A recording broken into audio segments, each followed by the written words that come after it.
Welcome to another episode of the Carlito Monroe Show. I'm your host, Carlito Monroe. And today I was going to do another reaction video. I came across this today and I decided I'll do some uploading. Had a long day at work, so got a little rest, woke up watching videos, came across this and thought it was pretty interesting. Before we get started with that, though, I got my social media information at the bottom of the screen. All of them are the same, Carlito Monroe Show. And with the channel, please like, share, subscribe, hit the notification bell so you'll be the first to know when I upload new content. My subscribers are actually pretty low that I think about it, but I mean, I haven't been doing it that long, so I don't know. I may be on a good pace and don't realize it. But I get views, but I'm not getting as many subscribers as I would like. But I'm getting quite a few views. But I guess people are watching, or you guys are watching, and then it's just like, oh, I'm not subscribing to that. I'll just catch it when I catch it. But yeah, you gotta like, share, and subscribe, and gotta hit the notification bell. When I upload new content, you'll know about it. It'll help me with the algorithm and help people watch the show. Because, I mean, even if you don't care for the show, even if you don't like it, hit the like, hit the like anyway. Just hit it anyway. It doesn't cost you anything.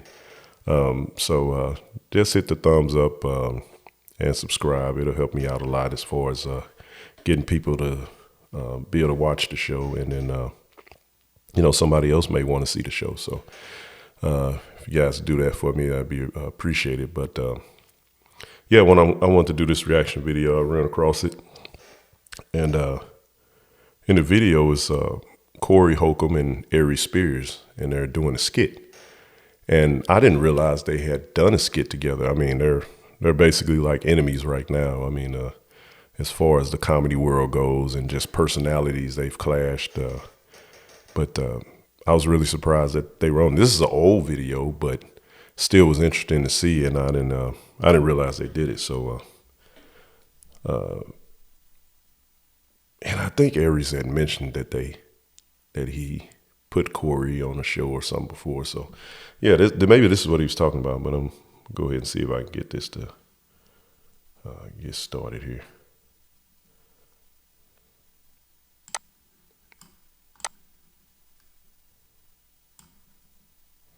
Try to get me out of the screen so much.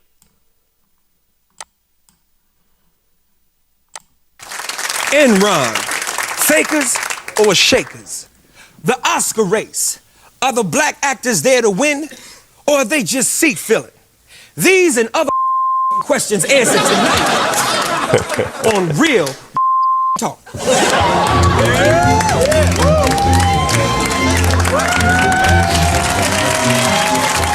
Now my panel tonight can help me discuss.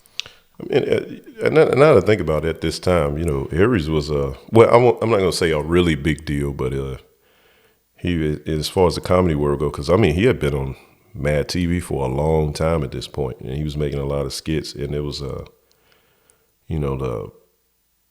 Mad TV was kind of like the ugly cousin of like Saturday Night Live. It's kind of, it's the same concept. Different comedians would be on there, and then they would come up with skits and sketches that they could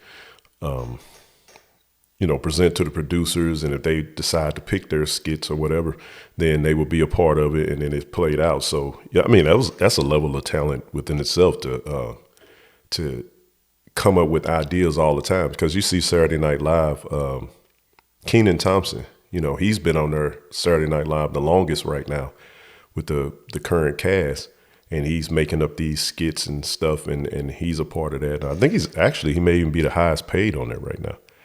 But that's a lot of talent to just keep coming up with ideas and little stories or whatever and making it funny. But yeah, and Aries was basically the Kenan Thompson of the Mad TV at this time. And I never really watched Mad TV. I watched Saturday Night Live more so at that time, but I wasn't really into Mad TV like that. I'd see some here and there, but yeah, I just never really got into it. These and other hot button issues of the day. Paralegal and my cousin twice removed Cornell Walker. What's happening, player? What's up, player? How you living, baby? This is he's a comedian. I can't think of his name. Matter of fact, I think Corey Holcomb has an issue with him too. Oh, I do. Earthquake. That's who that is. I didn't know he was on this skit. I saw this already, but I didn't realize that was him. Huh. Well, all three of them work together. I'll tell you more about the story if you don't know about the Earthquake Corey Holcomb situation. That's kind of something fairly recent, maybe the last couple of months or so. You know me, man. I'm just $1 million short from being a millionaire, baby. I know that's right. Hell, aren't we all? Yeah, Now, over here is my all are. road dog and former UPS driver, Snap Jackson. What's crack-a-latin'? What's up, man? You know? The Snapjacks. Hey, it's all good, man. You know, a brother hit the numbers today and came up on $500. You know, I kicked my baby mama down with a couple of dollars, put a couple of more minutes on my cell phone, you know. Life is lovely. That's cool, man. Well, maybe now you can pay me back that $35 you owe me. What? I don't owe you 30 nothing. Man, you a damn liar. Remember we went down to the strip club? I gave you the money because you wanted a lap dance from that stripper with the leg braces and the cigarette burns? Something like that. That ain't cool. Wait a minute. So, according to this sketch, he got $35 from Aries because he wanted a lap dance from the stripper with the leg break. That is insane. That's funny within itself. Cool. My mama watching this. You, man. I want my money. I didn't realize they cursed as much on Mad TV. You know, especially at this time. I can't remember what when Mad TV was out at that time. I mean, it's been some years ago, but I didn't know they cursed as much because it was on a regular network. I mean, it wasn't on like a cable TV or anything. I don't think. No, it was like on regular TV. All right, whatever. Yeah, all right, we'll see. We'll see. All right. And as always, here to bring more of a crossover audience is op-ed columnist for the Washington Post, Scott Ogilvie.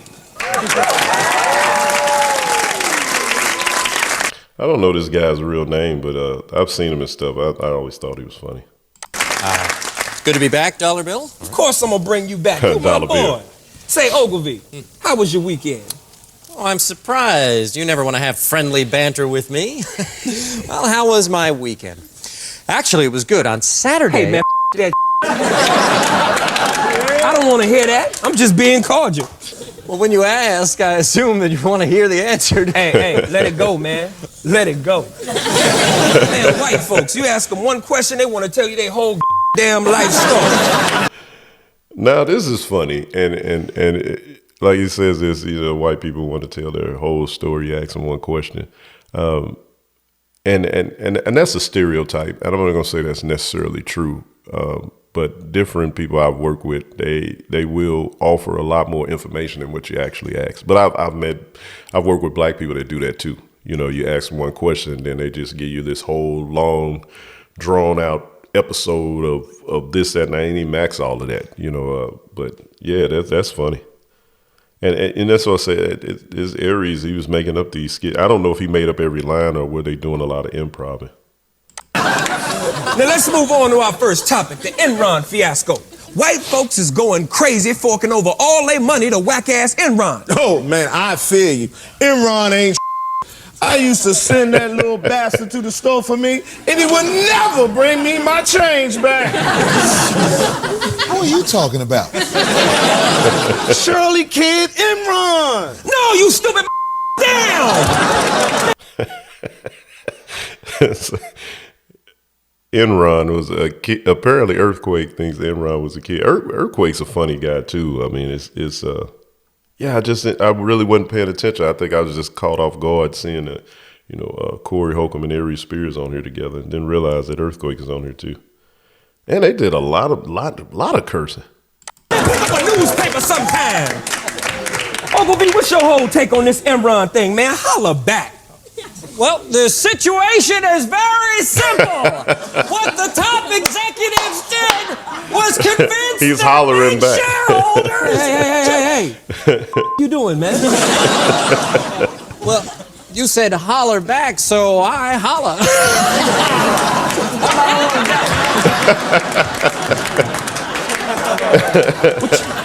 What you mocking us, man? What? No! He put the fist out there for a fist bump, but then, he didn't get one, so he gave it a little twist to, like, hey, it's out here hanging, and he still didn't get it. No, guys, I just want to be down, homies. All right, let's move on to our speed round. Oscar picks. Best Actress. Cornell? Ooh, Halle Berry. Woo! She ripped that role. Good choice. She is... It's funny with black people. We still say that, it's Halle Berry, like strawberries or something, or a berry. It's Halle Berry, but we'll say Halle Berry in a minute. Not even really realizing we just ruining her last name. Fine. Snap? Hey, I'm going with Halle Berry, thick as she is. Well, he said Berry. That's what I call a dookie booty. And then he's saying Halle Berry's thick. I never thought she was thick. She's shapely, but I never looked at her as thick. Hey, her ass is so big, when she sit down, she 2 inches taller. I believe that. Why they all agree? Well, my choice would have to be Sissy Spacek. I thought that her performance in the Bedroom was... Sissy Spacek. Big Sissy Spacek. very textured and emotionally complex. Time out. Man, who the hell is Sissy Spacek?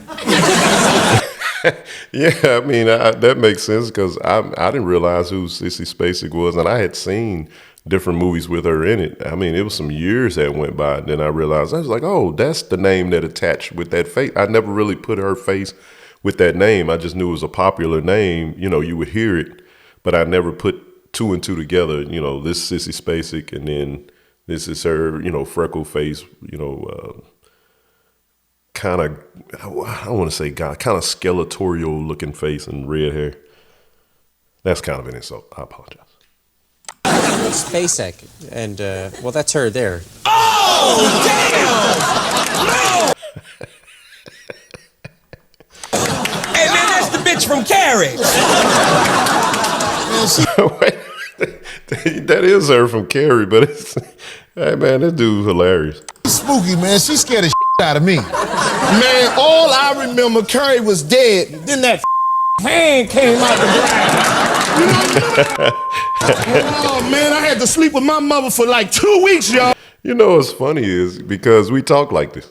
This is how we explain a movie, and it's entertaining. Because I mean, on this show, you can hear the crowd laughing, and it's because it is funny, and this is just natural talking. This is just how we talk. This is I don't even know the right word for it, but that's just our speech pattern when we're talking amongst each other, and we can understand everything that we're saying. And you know, I don't even think these guys are acting. I think they're doing a lot of improv and just making it up as they go because they're all three of them are comedians.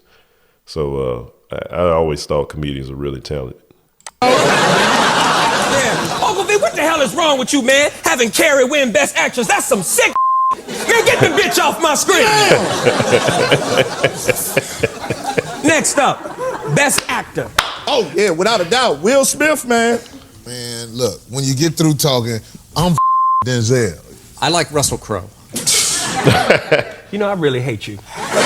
Well, you know, it's funny. I like Russell Crowe too, though, because I mean, Russell Crowe is a good actor. Everybody that they mentioned, you know, Will Smith, Denzel, and Russell Crowe, they're all, you know, great actors.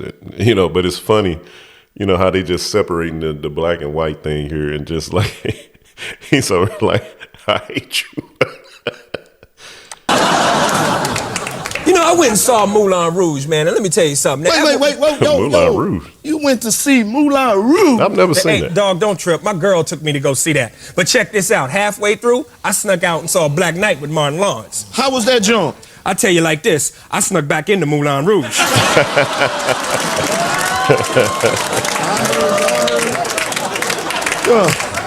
Yo, Dollar Bill, man, what you gonna do with this flat? I like how they got that. This is the title and just got a bunch of asterisks on the curse part. And you know exactly what they're talking about. You know what I mean? That's funny. Scream after the show, man.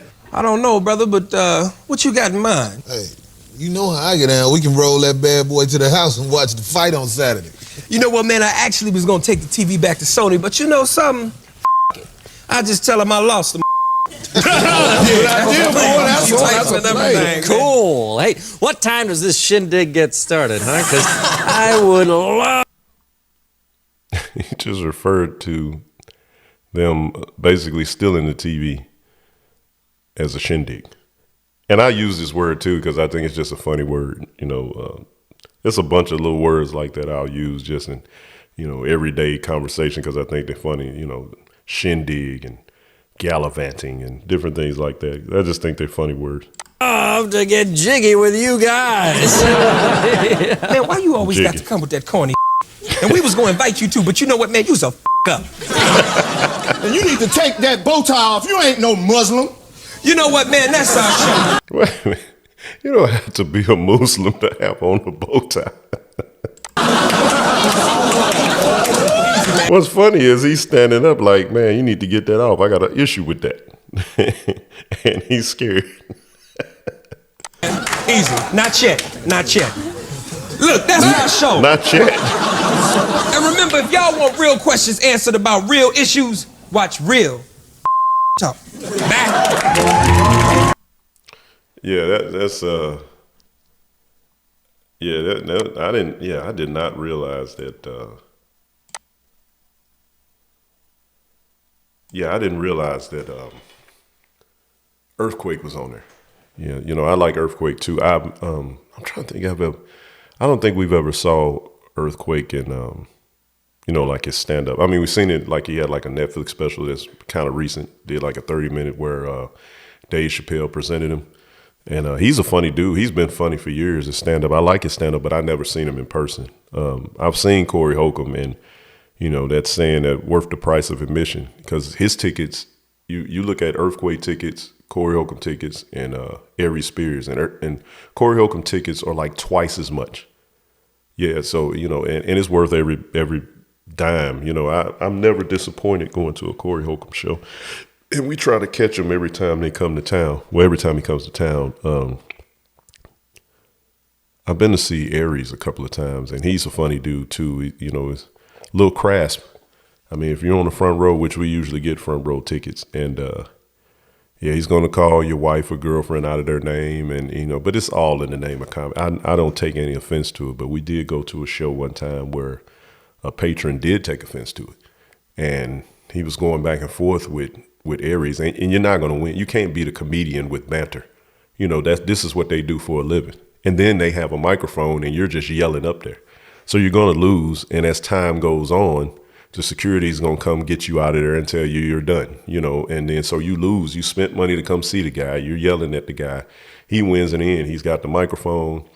He's a lot more clever with his wordplay or whatever, and people are going to laugh because they're there to see him, and then you get kicked out, and he still gets your money. And I think that's something that Aries said on the end of that. He was like, yeah, I still got your money, and did some more cursing on it, and everybody laughed. So the guy and his wife or girlfriend, whoever she was, you know, got kicked out. So, I mean, you're not going to beat a comedian. That's just what it is. But, yeah, you have to be prepared for that kind of thing if you go to a comedy show, especially sitting on the front row.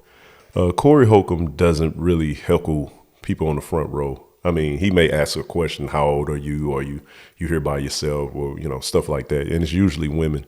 He rarely asks a couple. If he does ask a couple, he'll ask them some kind of sexual question or something like that. So, I mean, but his shows are man, worth the price of admission, no matter what it costs. Every time he comes, we go. But yeah, Aries is a talented comedian. But a little about both of those guys. That's why I was looking at this video. It's an old video, but I remember when these guys, Aries had came to the show. He had been drinking, and because Corey Holcomb has a show, Corey Holcomb's 5150. If you don't know about it, check it out. It's a funny show. He talks reckless a lot, but hey, that's how he is. That's who he is. He's not worried about being in Hollywood or rich and famous. He's famous, and he says as long as he's a thousandaire, he's doing all right. So, but yeah, if you don't know about that, check out his show. But it was on Corey Holcomb's show, and he let Aries come up, and then he had a guest host. Well, he's not a guest host. He was just a co-host on the show, Zoe Williams. And Zoe was next to Aries, and they Aries is drunk and doing his thing, what he does, talking rough talk, because I think he's from New York, so he's got that way about him. And I guess him being drunk, it was annoying Zoe, and then Zoe doesn't drink, so they got into it, and then next thing you know, Zoe's elbowing him or something, and kind of dusted him up right at the end there. It was on like TMZ, and they made a whole to-do about it or whatever.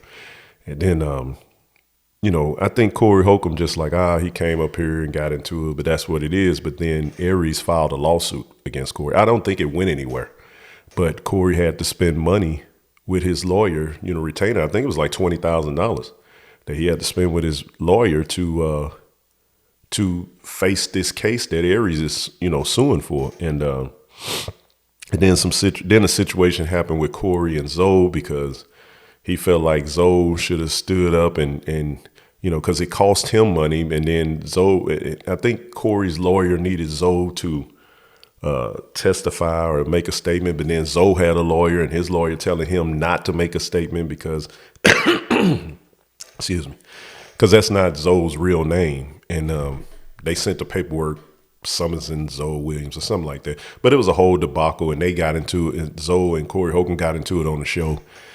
And so Zoe's pretty much not on the show now. I think he visits every now and again, but he has a radio show. It's out of California. I think it's KBLA or something. I can't remember the numbers exactly, but Zoe Williams, he's on YouTube. Check him out. Real smart dude. And but yeah, that's kind of the situation with them. So from that point on, Corey just don't deal with Aries Spears. And I think Aries is still a fan of Corey Holcomb for his comedy, but it's just like personally, Aries don't deal with Corey Holcomb. And I think them being apart is just what it is. And, you know, I just never realized that comedians had this much beef. You know what I mean? You think about you cracking jokes. Why are y'all mad at each other? You know, I just never understood that. But Aries, you know, he does like the voiceovers on Proud Family. You know, he does his little works, and then he's going around doing stand-up. But then recently, I don't know how long it's been now, the situation with him and Tiffany Haddish, which was an old video, but it had pedophilic tendencies to it, you know, had the little boy or whatever. And I saw the video, and it's a hard video to watch. It definitely is a hard video to watch, but they got some riff from that. And I don't know if it ended Tiffany Haddish's career. I haven't heard anything recently, and I'm sure she has a publicist that's telling her just be quiet, let all this other stuff go on, and then people forget about it. You know, Aries, on the other hand, you know, he's a stand-up comedian, so I don't know if people are not going to go to his show because of the situation, because he didn't actually do anything. It was just a skit in bad taste. Maybe he thought it was funny at the time, and he didn't convey the joke well, you know, because anything involving kids is just not going to go over well. But I think he probably wasn't considering that at the time.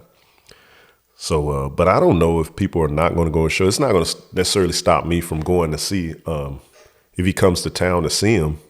And I think he actually is supposed to be coming to town, but I'm going to be working and running up on Christmas and need every dollar dime you can get. And then we got Thanksgiving next week. So, I mean, yeah, every dime I got, I'm trying to hold on to that. I don't need to be blowing, you know, a hondo, you know, $100 for me and my wife to go see Aries Spears for him to, you know, call her a B word or something. So, yeah, I'm not going to it.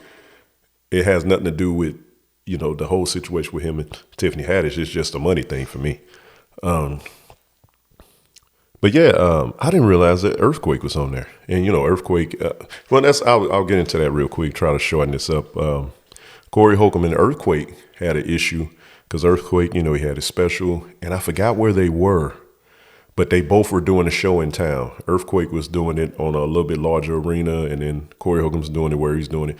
They finished their show, so Earthquake, a woman and some guy came to Corey Holcomb's show.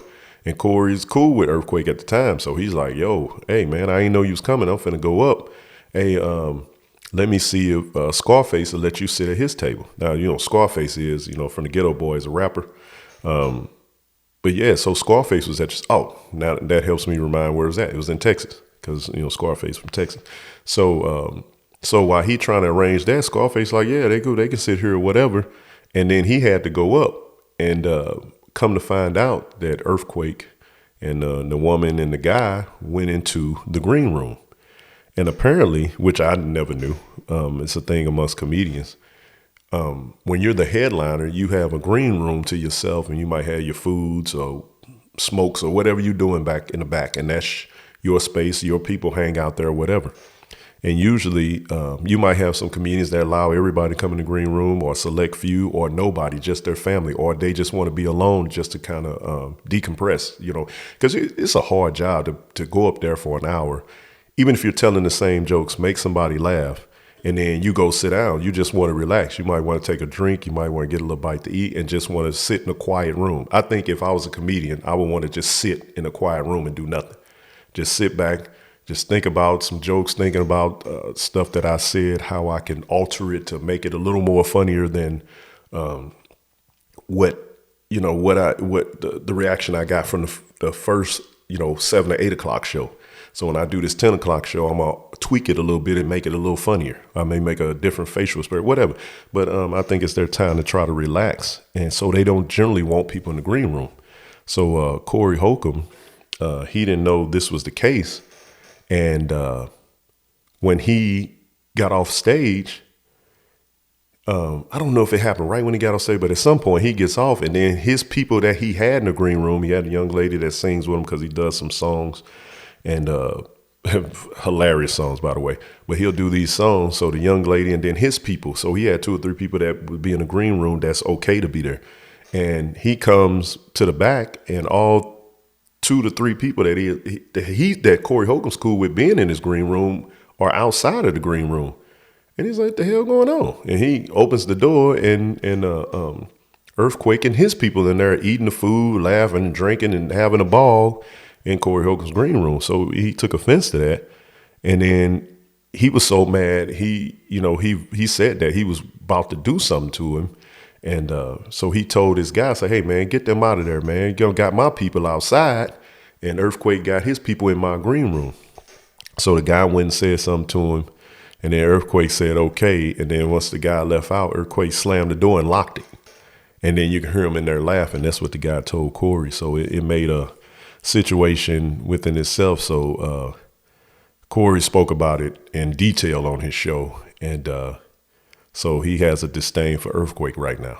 And then he let out that Earthquake was on drugs and all kind of stuff. I mean, Corey says it was on his mind. He has nothing to hide. He's not trying to be in Hollywood. Whatever he feel like it is, whether it's wrong, right, or indifferent, he's going to say it. So, but that's just a little backstory with all 3 of those guys. And I don't know if Aries is cool with Earthquake or not. And they may or may not be. I haven't seen anything with them.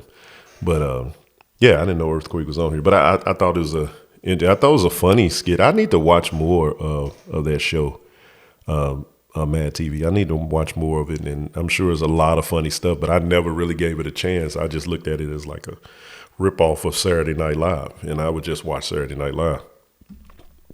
But yeah, I done ran longer than I really planned. I really planned on it just being kind of a short reaction video, but it's so much backstory, with these comedians, and I'm a huge fan of comedians. I'm not a person that gets starstruck, but I would rather meet a comedian than some famous actor. You can have Denzel Washington over here, and then you can have Corey Holcomb. I would go talk to Corey Holcomb. If I had the ability to talk to either one, I would go talk to Corey Holcomb before I go talk to Denzel Washington. So, and I'm not taking anything from an actor. I mean, an actor is who an actor is, but actors are not making up their lines. They're not making up the material. The comedian is. And the comedian is to me, I put a comedian in an arena like a boxer. When boxing is a sport where you're by yourself and your skill is against the other person. Comedy, to be a comedian, you're by yourself and your skill is to make all of these people laugh. And it's just you. You have nobody to bounce off of. You don't have lines to read. It's everything you made up. And sometimes you say a joke and it don't work, and you have to be quick on the draw to divert that joke and go to something else, or alter that joke to get a laugh or do something, I think that's a hard job and it's a lot of talent involved. As an actor, if you mess up a line, they just say, cut, let's do it again. You know what I mean? So, I got a lot more respect for comedians, more so than actors. But I'm just rambling on here. But hey, if you like what you saw, like, share, subscribe, hit the notification bell so you'll be the first to know when I upload new content. Again, like I said at the beginning, please subscribe. I need subscribers. I'm trying to get people to watch the show. I got more to say. I got reaction videos I can do. I got entertainment news, local news, and I have different story times of growing up. I think the next show I'll probably do a story time. But yeah, I'm going to go ahead and wrap this show up. It's your boy, Carlito Monroe. Peace.